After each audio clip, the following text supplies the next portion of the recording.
Finding the Krent base took patience. Junio taught them how to think like raiders. Where would you hide if you didn't want to be found? Where could you watch shipping lanes without being seen? Where could you rest and repair between attacks? They followed the patterns for 3 weeks. Every raid had a direction they came from and a direction they fled to. Slowly, those lines on the map started to point to one area, an asteroid field in an empty system. Dense enough to hide in, close enough to reach targets, remote enough that no one bothered to patrol it. There, Junho said, pointing at the screen. That's where they are. Are you sure? Ari asked. No, but I'm a predator. This is what we do. We track, we hunt, and my instincts say they're there. They approached slowly, weapons powered down, running quiet. They didn't want to seem like a threat. Through the asteroids, they saw lights, ships, structures built into the rocks. It was a base, rough and temporary, but home to maybe 1,000 Krent. What now? Minyo asked. We just fly up and say hello? That's exactly what we do, Doyun said. But carefully. They broadcast on all frequencies. This is the Earthship Peaceseeker. We come to talk, not fight. We have information about a planet that might help you. Please respond, silence. Then their sensors lit up. 6 Krent ships launched from the base, weapons hot, surrounding them. They're targeting us, Yuna said nervously. Weapons locked. Don't fire back, Nari ordered. We keep our weapons cold. We show them we mean it. A voice crackled over their communication system. Rough and angry. Humans. The new predators the Council fears. Why are you here? Did they send you to finish what they started? What they started? Doyen asked. They rejected us. Called us violent, dangerous, locked us out of the galaxy. Now our world dies and they celebrate.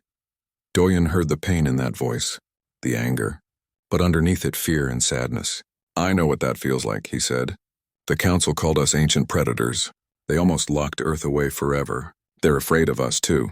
A pause. Then why do you work for them? We don't, Doyen replied. We're trying to prove them wrong. Trying to show that being a predator doesn't mean being a monster. Just like you. You know nothing about us, the voice spat. I know your planet is dying, Doyen said quietly. I know you applied for help and were turned away. I know you have children who are hungry. I know you're stealing because you're desperate, not because you're evil. I know you're exactly like us, another pause. Longer this time. What do you want? To help. We found something, a planet. It's in your space, so the Council can't say it doesn't belong to you. Good soil, clean water, breathable air, everything you need to start over. Why would you help us? We're raiders, criminals. Because we're predators who decided to be kind, Doyen said. And because hungry people shouldn't have to steal. They should be fed. One of the Krent ships moved closer. On their screen, a face appeared. The Krent looked almost human, but with gray skin and eyes that were too large. Forearms like the Speaker of the Council. Sharp teeth that spoke of meat-eating ancestors. But the eyes were tired, scared. Show us this planet, the Krent said. They did. Yunyo pulled up the surveys they'd made. A world covered in green and blue, oceans full of fish, land ready for farming, resources for building, room for millions. The Council will never allow it, the Krent said. They rejected us once. Why would they let us have this? Because they won't have a choice, Nari said. The planet is in your space. By galactic law, it belongs to you. The Council never surveyed it, so they never claimed it. It's yours. The Krent leader stared at the images. Doyen could see hope fighting with disbelief on his face. This is a trick. Humans are predators. You're hunting us. Yes, Doyen admitted. We are hunting. But not for you. We're hunting for peace, for a solution. That's what makes human predators different. We can hunt for things other than blood. I don't understand. Doyen thought about how to explain. You know how when you hunt you have to understand your prey? You have to know what they need, where they go, how they think. We do that too. But instead of hunting animals, we hunt problems. We track them. We study them. We figure out how to catch them and fix them. He gestured at the planet on the screen. Your problem is that your world is dying. You need a new home. So we hunted for one. We tracked it down. We caught it. And now we're giving it to you. The Krent leader's eyes were wet. Why, you don't know us. We've hurt your Council allies. We've killed people. Because your parents trying to save your children, Hana said softly. We understand that. Humans understand that. We'd do the same thing in your place. We almost did, Nari added. Before we came to space, humans fought over resources constantly. We know what desperation looks like. We've been there. The Krent leader looked at his crew. They were talking in their own language, fast and urgent. Finally, he turned back. Take us there. Show us this planet. If it's real, if it's truly ours, the raid stop today, right now. We have no interest in being criminals. We just wanted to survive. The journey took 2 days. The Krent followed in their ships, weapons still ready but not aimed. Doyen spent the time talking to their leader, whose name was Corvin. The council called you violent, Doyen said. What did they mean? Corvin's laugh was bitter. We have predator ancestors. Like you, we eat meat. We fight when threatened. When we applied for membership, they scanned us just like they scanned you. Found the same markers. Said we were too dangerous. Did you threaten them? Yes, Corvin admitted. I was angry. My world was dying and they turned us away because of our DNA. So I said they would regret it. I said we would find our own way. I said we didn't need their help. He looked down. I was lying. We needed help desperately, but I was too proud to beg, too angry to show weakness. And then the raid started because we had no other choice. Doyen understood, pride and fear and anger mixing together, making people do things they wouldn't normally do. The council is afraid of predators because of the past. But the past doesn't have to be the future. Easy for you to say. Your world isn't dying. No. But it could have been locked away forever. 10,000 years of isolation. That's what we were facing. One wrong move and humanity would never reach the stars. Corvin looked at him with new respect. And yet you're here, helping us. Why risk it? Because that's the test, Doyen replied. The real test isn't whether we can stop you with force. It's whether we can solve problems without violence, whether predators can build instead of destroy. You're not our enemy. You're our mirror. What you're going through is what we almost went through. Helping you is how we prove we're different. When they reached the planet, Corvin's crew scanned it thoroughly. Every reading confirmed what the humans had said. Perfect for settlement, rich in resources, empty of dangerous life, and according to galactic law, unclaimed and in Krent space. Corvin stood on the bridge of his ship, looking at the world on the screen. Tears ran down his gray face. It's real, he whispered. A new home. A future. More than that, Nari said. It's proof that someone in this galaxy cares whether you live or die. Proof that not everyone judges you by your DNA. Corvin turned to face them. The raid stopped now forever. I'll contact every Krent ship. Every raider. We don't need to steal anymore. We have what we need. Good, Doyen said. But there's one more thing. We need your help. Anything. Name it. Help us petition the council. Apply for membership again, but this time with humans sponsoring you. 2 predator species working together. Proving that we can be peaceful, that we can contribute to the galaxy. Corvin smiled. It was the first real smile Doyen had seen from him. Humans are clever hunters. You didn't just solve our problem. You solved yours too. That's what predators do, Doyen replied. We find the most efficient path to what we need. We needed peace with you. We needed to prove ourselves to the council. One solution fixed both problems. The council will still be afraid, Corvin warned. Let them be afraid, Nari said. We'll show them that fear is not the same as wisdom. That predators who choose peace are stronger than prey, who hide from change.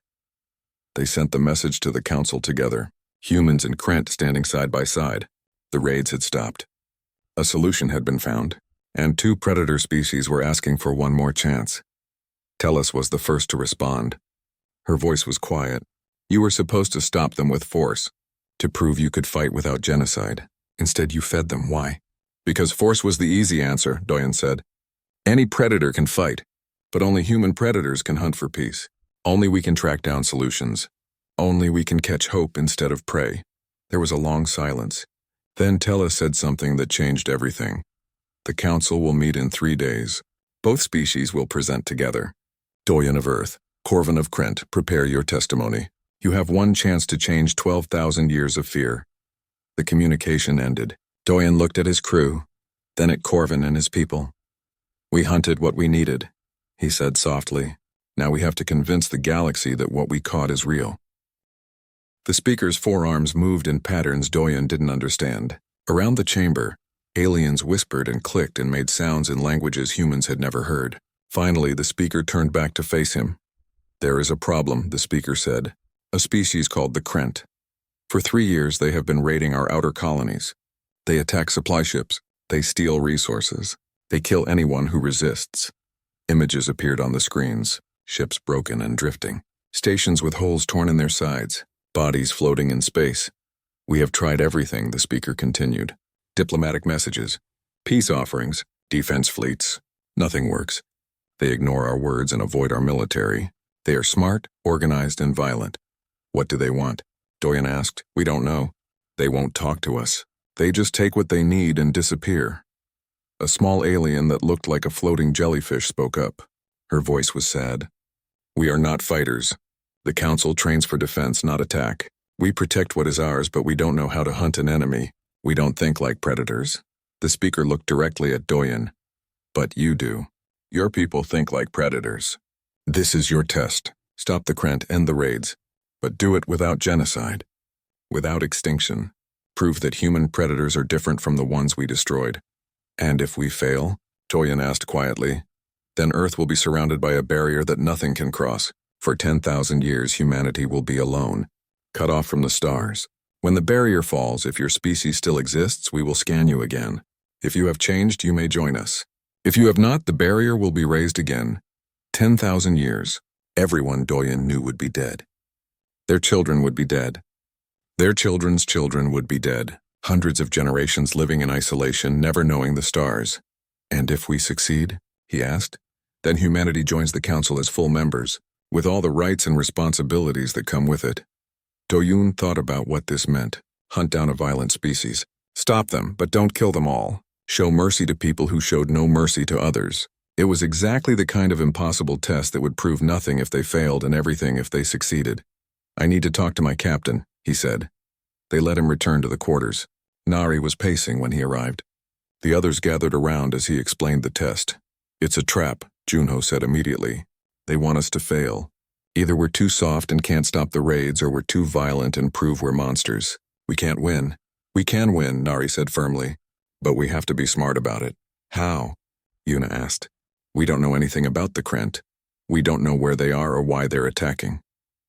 Then we learn, Nari replied. She looked at each of them.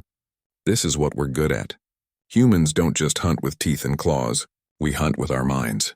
We study, we plan, we adapt. She pulled up the data the Council had given them. We have 5 people, 5 different skills. We use all of them. I can track them, Junho said, studying the raid patterns. I was in the military. I know how raiders think. They need supply bases, places to rest and repair. The pattern of attacks will show us where they operate from. I can analyze their technology, Yuna added. Every ship leaves signatures, energy patterns, material traces. If I can figure out what they use, I can figure out how they think. I'll handle medical and biology, Hana said. If we can learn what they are physically, we can understand their needs. Why they're raiding in the first place. And I'll pilot whatever ship they give us, Minho offered. Get us where we need to go. Get us out if things go wrong. They all looked at Doyen. What about you? Nari asked. Doyen thought about his grandmother. About Zhong. About understanding others. I'll figure out who they are. Not what they are. Why they're doing this. What they need. You can't solve a problem until you understand it. Good, Nari said. Then here's the plan. We find them. We watch them. We learn everything we can. And we figure out how to stop them without becoming the monsters everyone thinks we are. The Council gave them a ship. It was small and fast, designed for research, not fighting. It had sensors and scanners, but only basic weapons. The message was clear.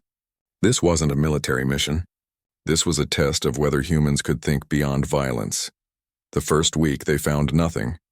The Krent had gone quiet, no raids reported. Junho plotted old attack patterns on maps looking for connections. Yuna analyzed debris from destroyed ships. Hana studied medical records of the few survivors. Doyen read everything he could find about the Krent. There wasn't much. The Krent were omnivores, eating both plants and meat. They were roughly human-sized with tough skin and 4 arms. They had applied for council membership 7 years ago. They were rejected. Why were they rejected? Doyen asked Tellus, who was monitoring their mission. The same reason you almost were, Tellus replied over the communication link. Genetic markers for aggression. The council determined they were too violent to join. Doyen felt something click in his mind. They were rejected because the council was afraid of them. Just like us. The Krent made threats, Tellus said. When they were rejected, they said the council would regret it. 2 years later, the raids started. Doyen thought about that. How would humans react if they were rejected by the galaxy? If they were told they were too dangerous, too violent, too much like monsters? Some would accept it. Some would try to prove them wrong, and some would get angry. They're not just raiders, Doyen said slowly. They're people who got pushed out, rejected, desperate. Desperate people are dangerous, Tellus warned. Desperate people are also predictable, Junho said.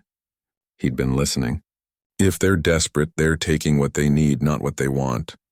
Look at what they steal: food, medicine, fuel, basic supplies. They're not raiders. They're survivors. Then why attack? Yuna asked. Why not just ask for help? Because the council already said no, Hana replied. They applied for membership. That was them asking for help, and they were rejected. The pieces were coming together. The Krent weren't monsters. They were people in trouble lashing out at a galaxy that shut them out. We need to find their home, Doyen said. Not their base. Their homeworld, where they come from. It took another week of searching, following Junho's calculations and Yuna's sensor readings. When they finally found it, Doyen's heart sank. The planet was dying. The star it orbited was unstable, throwing out radiation. The surface was scarred with storms. Through the ship's sensors, they could see cities that were half abandoned. Fields that should be growing food but were brown and dead. How many people live there? Nari asked quietly. Scanners show about 3 million, Minho replied. But there should be more. A lot more. The cities were built for maybe 10 million. They're dying, Hana said. She was looking at atmospheric readings. The radiation from their star is increasing. In another 10 years, the planet will be completely uninhabitable. They know it. That's why they applied to join the council. They need help relocating their people. And the council said no, Junho said, because they were too aggressive. Doyen thought about humans being rejected, about watching Earth become unlivable, about children starving. They're not raiders. They're parents trying to feed their children. They're people trying to survive. So what do we do? Minho asked. The council wants us to stop them. That's the test, Nari looked at Doyen. You said you'd figure out who they are. You did, now what? Doyen thought about his grandmother sharing food. About Zhong. About predators who chose to be kind. We solve their problem. The raids are a symptom. The dying planet is the disease. We cure the disease, the symptom goes away. The council won't help them, Tellus said over the communication link. She'd been quiet, but she was always listening. We already made that decision. They were too dangerous. Then we changed the decision, Doyen said. We find them a new home. We give them what they need. And we show them that someone in this galaxy cares whether they live or die. That's not what the council asked you to do, Tellus warned. No, Nari agreed. But it's what humans do. We see a problem, we fix it. That's what makes us different from the predators you're afraid of. We don't just hunt. We solve, Junho pulled up star charts. There are 3 systems away. Uninhabited planet. Good atmosphere. Soil that will grow food. It's in Krent space. The council never surveyed it because they thought Krent space wasn't worth the time. Perfect, Nari said. She looked at her crew. New plan. We're not stopping the raids with force. We're stopping them with food, with hope, with a new home. The council won't like this, Yuna said.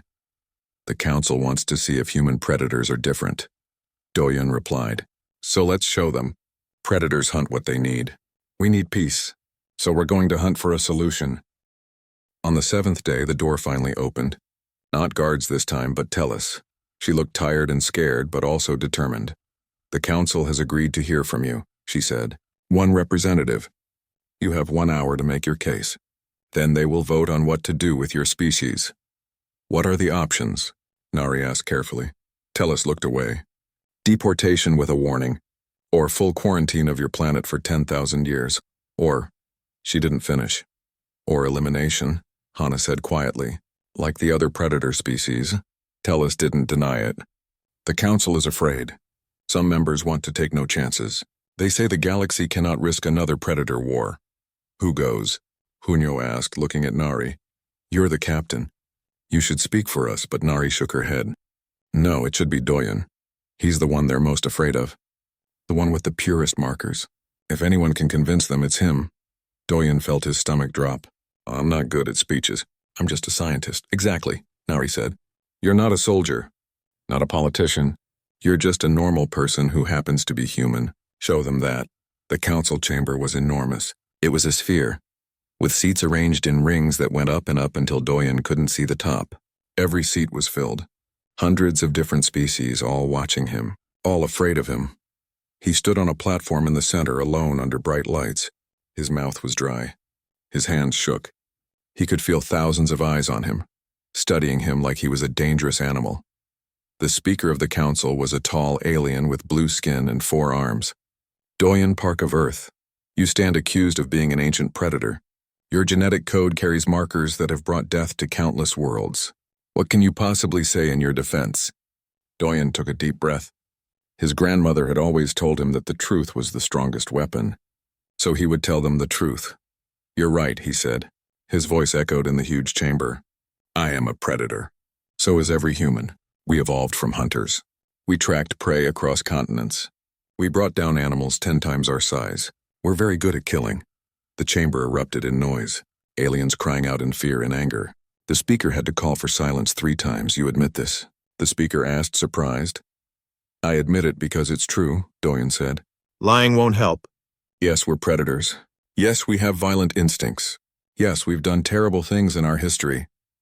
He pulled up images on the screen behind him. Wars, weapons, destruction from Earth's past. But that's not the whole story, he continued. Before I came here, I did something. I traced my family history. I wanted to understand where I came from. He pulled up his ancestry file. The aliens leaned forward to see. This is my family tree. It goes back 30 generations. My ancestors lived on the Korean peninsula on Earth. They were hunters, yes. Warriors, yes. They fought tigers to protect their villages. They tracked deer through mountains in the winter. They were predators, he scrolled down. But look at this. My great-great-grandfather was a farmer. He grew rice and shared it with his neighbors during bad harvests. My great-grandmother was a doctor during a war. She treated wounded soldiers from both sides. She didn't ask who they were. She just healed them. More scrolling, more faces, more names. My grandfather was a teacher. He taught children to read and write for 50 years. My aunt runs a shelter for abandoned animals. She saved hundreds of dogs and cats. My cousin is a chef who grows his own vegetables because he doesn't want to hurt animals. Doyen looked up at the council. These are predators. All of them carry the same genes I do, the same markers that scare you. But they chose to use those instincts for building, not destroying. For helping, not hurting. He pulled up more images. This is humanity. Not just the wars, but everything else. We make music. We write stories. We paint pictures. We build schools and hospitals. We rescue each other from disasters. We adopt children who aren't our own. We cry when sad things happen, even to strangers. The chamber was quiet now. Everyone was listening. You said predator species can't be peaceful, Doyen continued. That the hunting instinct always takes over. But humans did something you say is impossible. We domesticated wolves. We took apex predators, animals almost as dangerous as us, and we turned them into dogs, into friends, into family. He showed pictures of dogs, playing with children, helping blind people, rescuing people from danger. We didn't kill them all. We didn't hunt them to extinction. We made them part of our pack. We chose cooperation over competition.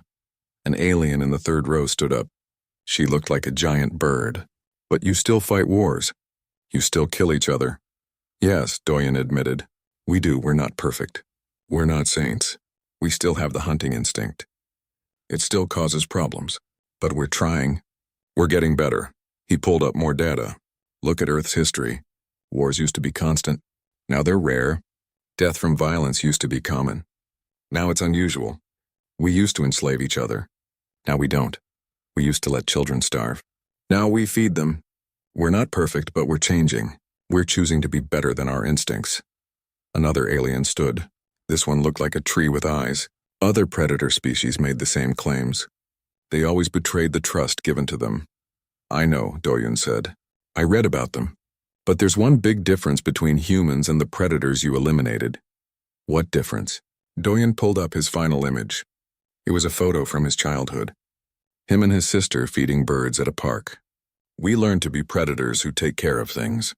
We hunt, yes, but we also nurture. We protect. We've spent thousands of years learning how to be both strong and gentle. He thought about how to explain it. In Korean culture, we have a concept called jong. It's hard to translate. It means a deep emotional connection. Love and loyalty that builds over time. We feel jong for our families, our friends, our communities, even for strangers sometimes. We're predators, he continued. But we're predators who form bonds, who feel empathy, who can't stand to see others suffer. That's not weakness. That's what makes us different from the predators you fear. The Speaker of the Council looked at his fellow members.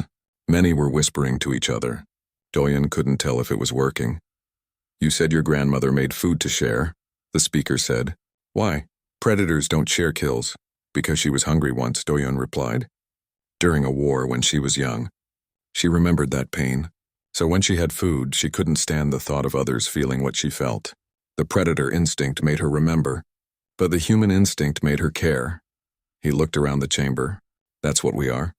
Predators who remember, who learn, who choose. Yes, we could be dangerous. Yes, we could hurt you. We have the instinct for it, but we also have the instinct to protect, to build, to help. And we've been choosing the second instinct more and more as we grow.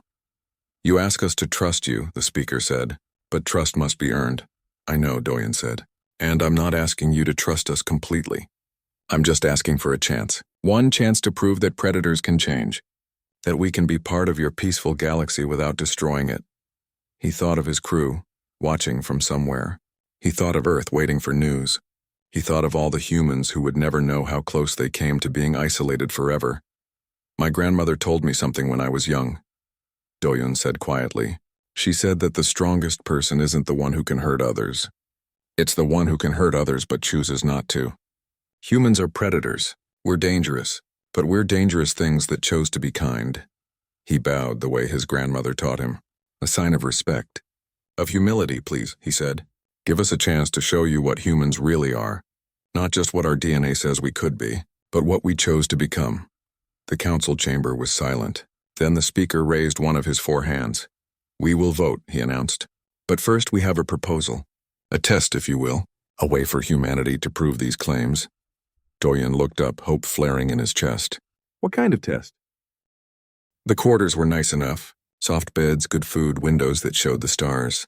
But the door wouldn't open from the inside, and armed guards stood outside every hour of every day. It felt less like a hotel and more like a very comfortable prison. 3 days passed. No one would talk to them. No one would explain what was happening. The guards just stood there silent and afraid. Whenever Doyen walked near the door, they gripped their weapons tighter. Captain Nari spent most of her time sending messages to the council, demanding answers. None of the messages were answered. Unyo paced back and forth like a caged animal, which didn't help their case. Yuna tried to access the station's computer systems but found everything locked down. Minho just sat by the window and stared at space. Doyen tried to stay calm. He read every book in the room's database about galactic history.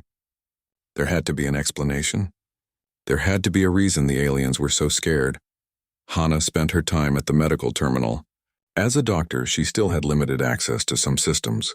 She couldn't send messages or access secure files, but she could read general medical databases. On the 4th day, she found something. Everyone come here, she said quietly. They gathered around her screen. Hana's face was pale. I found information about the classification they gave us, about ancient predators. She pulled up files that showed different species. Some looked like giant cats, others like wolves standing on 2 legs. Some were stranger, with too many eyes or limbs that ended in claws. But they all had one thing in common. They were all extinct. The galaxy used to have lots of predator species, Hana explained. This was tens of thousands of years ago. They were smart, strong, and fast. They became spacefaring before most prey species did. What happened to them? Minho asked. Hana scrolled down. They destroyed themselves. Or they destroyed everyone around them. Sometimes both. According to this, predator species can't maintain peace. The hunting instinct is too strong. They see other species as either threats or food. Eventually, they always start wars. The screen showed images of destroyed planets, cities burning, ships torn apart, whole populations wiped out. The prey species finally worked together, Hana continued. They formed the first version of the Galactic Council, and they hunted down every predator species they could find. It took thousands of years, but they did it. They eliminated every single one. That's genocide, Nari said flatly. They call it survival, Hana replied. The last predator species was destroyed 50,000 years ago. Since then, the galaxy has been at peace. No major wars, no mass extinctions, just 12,000 years of cooperation. Doyen felt sick. But we're not like that. Humans aren't monsters, Hana met his eyes. Aren't we? What did we do to the Neanderthals? To the mammoths? How many species on Earth went extinct because of us? How many wars have we fought? That's different, Junho argued. We've changed. We've grown, have we? Hana pulled up another file. Look at our genetic markers. Forward-facing eyes for tracking prey. Teeth designed for tearing meat. Bodies built for endurance hunting. We can run for days without stopping, chasing animals until they die from exhaustion. We work in packs, coordinate attacks, plan ambushes. She scrolled through more data. Our brains release chemicals when we hunt successfully. We feel joy when we solve problems, when we catch what we're chasing. We bond with our pack members through shared challenges. Every single thing that makes us human also makes us perfect predators. The room was quiet. Outside, a guard shifted nervously, watching them through the window. There's more, Hana said softly.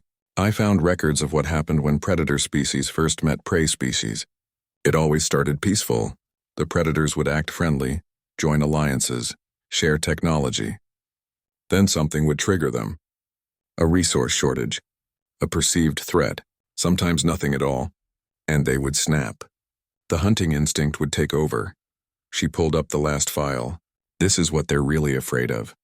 It's called the predator cascade. Once one member of a predator species turns violent, it triggers the rest. The whole species goes into hunting mode. They can't stop themselves. It's in their genes. Doyen thought about violence he'd seen on Earth. Riots that spread through cities. Wars that escalated out of control. Mob mentality. Maybe the aliens had a point, so what do we do? Yuna asked. Just accept that we're monsters? No, Nari said firmly. She stood up, her shoulders back. We prove them wrong. How? Minho gestured at the locked door.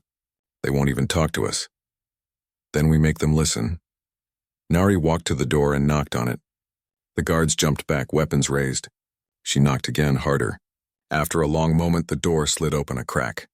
A Velonis guard peered in, clearly terrified. I want to speak to someone from the council, Nari said clearly. We deserve a chance to defend ourselves. The council is discussing your fate, the guard replied. His voice shook. They will inform you of their decision when it is made. That's not good enough. We have rights. You have the right to wait, the guard said and started to close the door. Wait! That was Doyen. He pushed forward before he could stop himself. The guards raised their weapons. Everyone froze. Doyen raised his hand slowly. Please, just let me ask one question. Just one, the guard hesitated. What question? You scanned our DNA. You found markers that scared you. Did you look at anything else? Did you see where we came from? Our history? Our families? The guard looked confused. Why would that matter? Genetics do not lie. But they don't tell the whole story either, Doyen said. I'm a predator, fine, I accept that. But I'm also a scientist. I'm also someone's son, someone's friend, someone who cries at movies and feeds stray cats and gets scared of heights. He took a breath. My DNA might say I'm a killer, but my life says I'm more than that. Don't we deserve a chance to show you who we chose to become? The guard stared at him for a long moment. Then, without saying anything, he closed the door. Doyen turned back to find his crew looking at him with new expressions. Hope, maybe, or determination. That was good, Nari said. That was really good. It won't be enough, though, Hana said quietly. They've spent 12,000 years believing predators can't change. They won't accept it based on a speech. Then we'll need proof, Nari replied. She looked at each of them in turn. We need to show them what humans really are. Not just what our DNA says. What we choose to be. How do we do that from a locked room? Yunyo asked. Nari smiled. It wasn't a happy smile. It was the smile of someone planning something difficult. Something dangerous. We wait for an opportunity. And when it comes, we show them that predators can do more than hunt. We show them that humans hunt for solutions. That night, Doyen lay in his bed and thought about his ancestors. He'd done one of those DNA tests back on Earth, traced his family line back hundreds of years. Soldiers and farmers, hunters and healers, people who fought to survive in a harsh world. But they were also people who built temples and wrote poetry. People who made music and art? People who took in orphans and fed the hungry and died protecting others?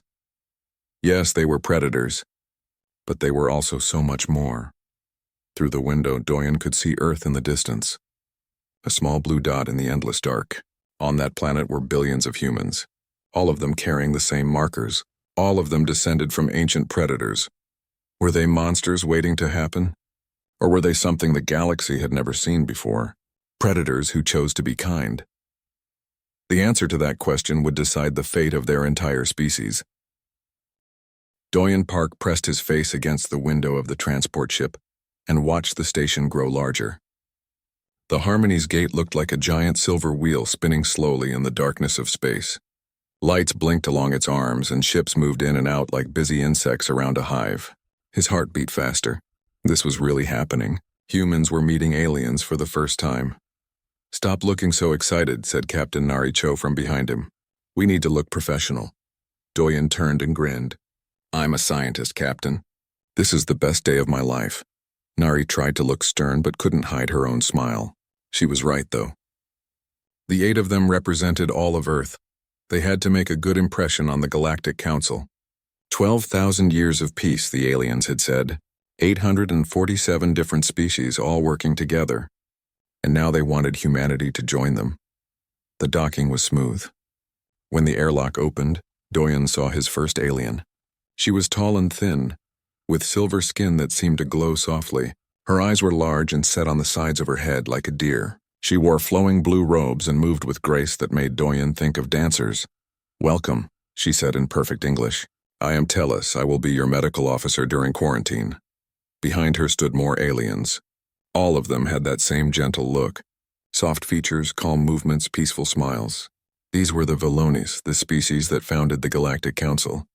Doyen had read everything he could find about them. They ate plants, lived in huge family groups, and hadn't fought a war in 8,000 years. Hana Kim, their medical officer, stepped forward. "Thank you for having us. We're ready for the health screening." The quarantine area was bright and clean. It reminded Doyen of hospitals back on Earth, but everything was round instead of square. The Velonis didn't seem to like sharp corners. Tellus led them to scanning machines that looked like standing tubes made of light. "Please, one at a time," Tellus said. "The scanner will read your biology. It is painless and quick." Captain Nari went first. She stood in the tube of light for maybe 30 seconds. The machine made a soft humming sound, then beeped. Tellus looked at a floating screen and nodded. "All clear. Next, please." One by one, the humans were scanned. Junyo Lee, their tactical officer. Yuna Song, the engineer. Mio Kang, the pilot. Each time, the same soft hum, the same beep, the same nod from Tellus. Everything was going perfectly. Then it was Doyen's turn. He stepped into the light and closed his eyes. The humming started, just like before. But then the sound changed. It got deeper, louder. Doyen opened his eyes and saw Tellus staring at her screen. Her face had gone completely white, which was impressive since her skin was already silver. The machine made a sound Doyen had never heard before. A deep blaring alarm that made his bones shake. Red lights flashed. Every Velonis in the room jumped back like they'd been shocked. "What's wrong?" Nari demanded, moving toward Doyen. "Stay back," Tellus shouted. Her voice was high and frightened. She was shaking.